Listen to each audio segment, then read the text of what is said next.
అవును. సిపిఎంకున్న యాక్సెస్తో పోల్చుకుంటే ఈవిడికి ఎంత ఉంటుంది? అవును. ఇంకోటి అక్కడ రాత్రిపూట్ల నీళ్లు వదిలింది కానీ బాధితులకు సంబంధించి కానీ ఏం చేసింది? సిపిఎం అదే బాబురావు 10 మంది దాతలతో ఆహార కేంద్రాలు పెట్టించాడు 5 రోజుల పాటు. ఆహార కేంద్రాలు ఏది వరదల్లో తగ్గిపోయిన తర్వాతన 2వ రోజు 3వ రోజుకి వాళ్ళు భోజనాలు మానేశారు ఇవ్వడం.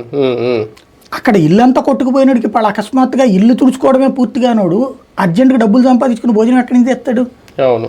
బియ్యం ఇచ్చారు, పప్పులు ఇచ్చారు, ఎక్కడ వండుకోవాలి? పొయ్యిలు గీలు అన్నీ కొట్టుకుపోయిన తర్వాత.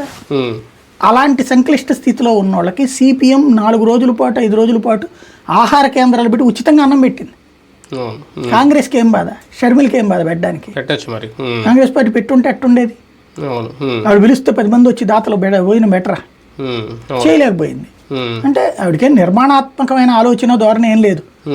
ఓన్లీ తన లక్ష్యం జగన్ అనేవాడు మళ్ళీ ఎదగకూడదు, జగన్ అనేవాడు రాజకీయంగా నాశనం అయిపోవాలా, సమాధి చేసేయాలా, జగన్ రాజకీయ సమాధి పునాదుల మీదన భవిష్యత్తులో తన మాట నెగ్గుతుంది, తనకి మంచి అవకాశాలు వస్తాయి.